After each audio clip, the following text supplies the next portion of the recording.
YouTube and informative channel. آج کی نشست میں اختصار کے ساتھ ایک اور موضوع پر جو کہ ضروری ہے گفتگو ہوگی. اللہ پاک کہنے سننے میں اخلاص نصیب فرمائے. قریب میں سیالکوٹ میں ایک واقعہ ہوا.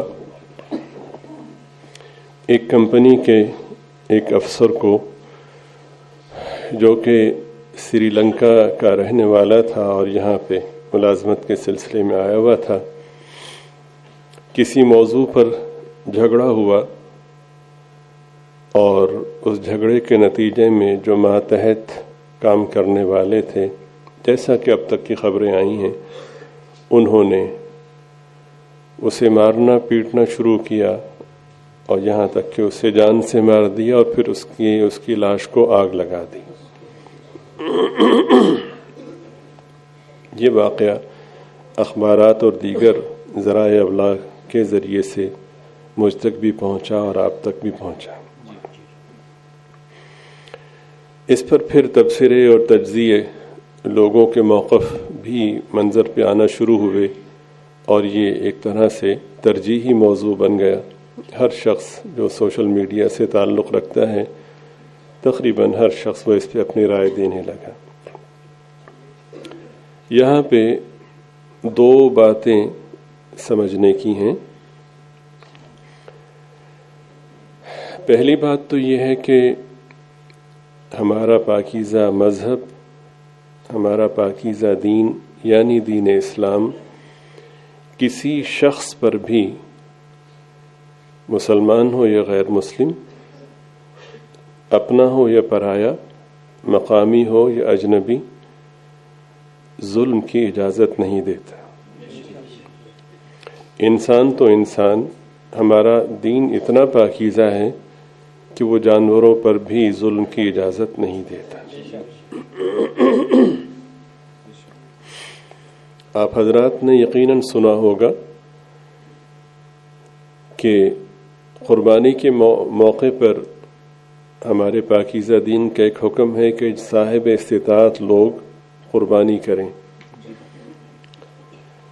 اس موقع پر یہ تاکید کی جاتی ہے کہ جس چھری سے جانور کو قربان کرنا ہے اس کو خوب تیز کر لیا جائے تاکہ اس عمل میں اس جانور کو اضافی اذیت کا سامنا نہ کرنا پڑے.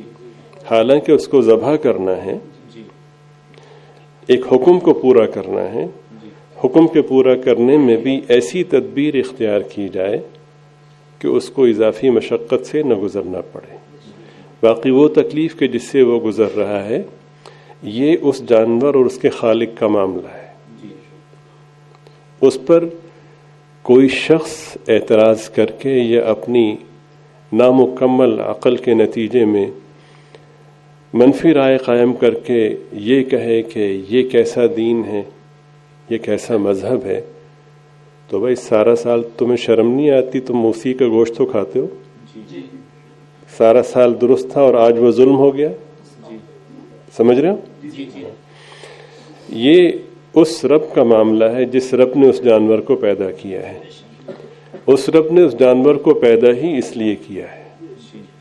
آپ سمجھ رہے ہیں؟ بہرحال یہ اس وقت ہمارا موضوع نہیں ہے، انشاءاللہ اس پہ اپنے وقت پہ بات ہوگی اور ہوتی رہی ہے. عرض یہ کر رہا تھا کہ ہمارا بابرکت مذہب، پاکیزہ مذہب جو تمام مذاہب سے اعلیٰ و ارفع ہے، اور اللہ تعالیٰ کے ہاں جو دین معتبر ہے وہ دین اسلام ہی ہے. اور واضح طور پر صراحتاً یہ اعلان ہے کہ وَمَن يَبْتَغِ غَيْرَ الْإِسْلَامِ دِينًا فَلَن يُقْبَلَ مِنْهُ، جو اسلام کے علاوہ کسی اور دین کا متلاشی ہو، اللہ پاک فرماتے ہیں وہ ہرگز قبول نہیں ہوگا. وَهُوَ فِي الْآخِرَةِ مِنَ الْخَاسِرِينَ، اور ایسا شخص آخرت میں خسارہ اٹھانے والوں میں سے ہوگا. قرآن کریم کا صاف اور بڑا صریح اعلان ہے. تو ہمارا پاکیزہ مذہب انسان تو انسان، جانوروں پر بھی ظلم کی اجازت نہیں دیتا. پھر ہمارے مذہب کے جو پاکیزہ اصول ہیں، جو روشن اصول ہیں، اتنے روشن اصول کسی اور مذہب کے نہیں ہیں۔ ایک نشست میں آپ کے سامنے بیان کیا گیا کہ ایک محلے میں مختلف مزاج کے لوگ رہتے ہیں، اچھائی والے بھی اور برائی والے بھی۔ ان اچھائی والے لوگوں میں ایک اتنا اچھا شخص ہے کہ جس میں ہر طرح کی خوبی ہے، دینی اعتبار سے بھی، معاشرتی اعتبار سے بھی۔ وہ عالم بھی ہے، حافظ بھی ہے، قاری بھی ہے، مفتی بھی ہے، مجاہد بھی ہے، مفسر بھی ہے، مبلغ بھی ہے، سب کچھ ہے، شیخ طریقت بھی ہے، اور بہت ہی اعلیٰ درجے کا وہ رہنما بھی ہے، اور اس کے نیک ہونے میں کوئی شبہ نہیں ہے۔ لوگ اس سے دعائیں کرواتے ہیں اس یقین کے ساتھ کہ یہ دعا کریں گے تو اللہ پاک شرف قبولیت عطا فرمائیں گے۔ ایک شخص ایسا ہے کہ جو پرلے درجے کا برائیوں کا مجموعہ سمجھا جاتا ہے، شراب بھی پیتا ہے، برائی بھی کرتا ہے، گالی گلوچ بھی کرتا ہے، پڑوسی بھی اس سے تنگ ہیں، عام لوگ بھی اس کے شر سے پناہ مانگتے ہیں۔ مزید یہ کہ وہ ہے بھی غیر مسلم، کوئی نسبت نہیں ہے۔ آپ سمجھ رہے ہیں؟ یہ جو شیخ طریقت ہیں، ان سے غلطی سرزد ہوئی، انہوں نے اس غیر مسلم شرابی زانی لچے لفنگے کو قتل کر دیا۔ ٹھیک؟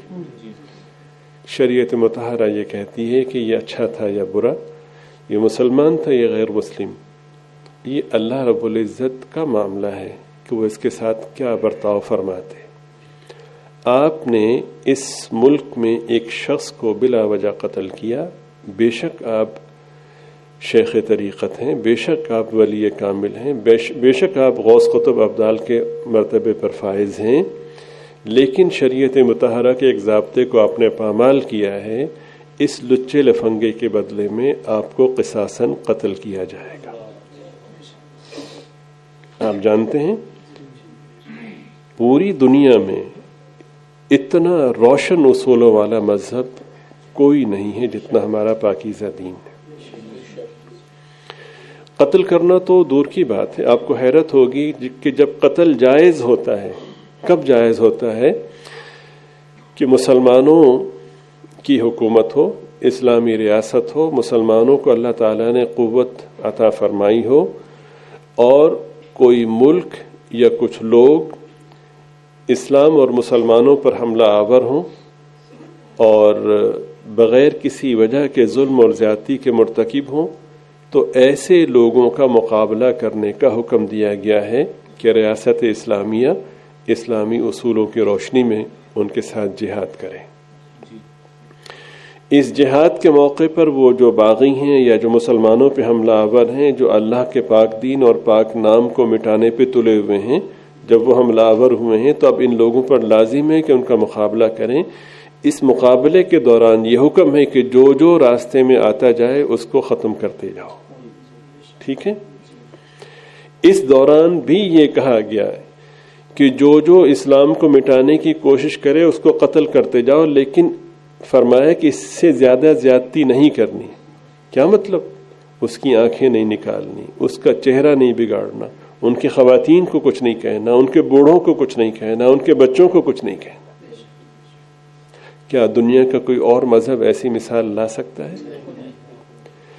نام نہاد ترقی یافتہ لوگ، ان کی داستانیں اتنی شرمناک ہیں کہ انسانیت اس سے شرما جاتی ہے۔ آپ بخوبی میری بات کو سمجھ رہے ہیں؟ اتنا پاکیزہ مذہب کس طرح سے اس ظلم کی حمایت کر سکتا ہے؟ ناممکن ہے۔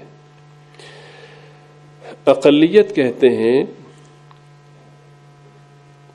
اس طبقے کو کہ جو کسی ایسے ملک میں رہتا ہو کہ جہاں پہ اس کے مذہب کی بالادستی نہ ہو۔ یہ ملک مسلمانوں کا ہے، مسلمانوں کی بالادستی ہے، مسلمانوں کے علاوہ باقی جو مذاہب ہوں گے وہ اقلیت کہلائیں گے۔ ہمارا پاک دین یہ کہتا ہے کہ جس طرح سے مسلمانوں کو حقوق میسر ہیں، آزادی میسر ہیں، سہولتیں میسر ہیں، ویسی ہی تمام سہولتیں اقلیتوں کو بھی دینا یہ ریاست کا اور حکمران کا یہ ذمہ ہے، اس پر لازم ہے کہ وہ سہولتیں فراہم کریں، اور قانون کی نظر میں یہ سب کے سب ایک ہیں۔ محض مسلمان ہونے کی بنا پر کسی فرد کو یا حکومت کو اجازت نہیں ہے کہ اقلیت کے ساتھ ظلم کرے، چاہے جائے کہ قتل کرے۔ اقلیتوں کے ساتھ زیادتی کرنے والا اللہ کو کتنا ناپسند ہے اس کا اندازہ آپ اس سے کر سکتے ہیں کہ ایک شخص مسلمان ہے، ایک طبقہ مسلمان ہے، اس نے مل کر اقلیتی طبقے کے کسی فرد کے ساتھ ظلم کیا، تو آپ کو معلوم ہے کہ اس کی سنگینی کیا ہے؟ اس کی سنگینی یہ ہے کہ قیامت کے دن یہ مسلمان ایک طرف ہوں گے اور اقلیتی فرد کے ساتھ نبی پاک صلی اللہ علیہ وسلم کھڑے ہوں گے۔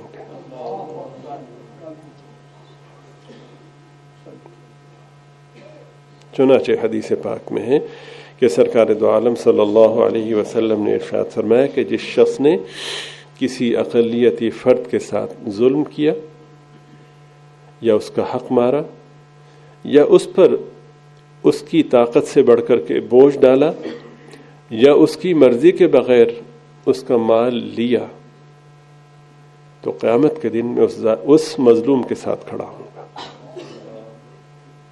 تو جہاں پہ سرکار دو عالم صلی اللہ علیہ وسلم کھڑے ہوں مقابلے پر، تو کوئی شخص پنپ سکتا ہے؟ اتنا پاکیزہ مذہب، اتنا عظیم مذہب۔ یہ ایک پہلو ہے ہمارے آج کے موضوع کا، ایک رخ ہے۔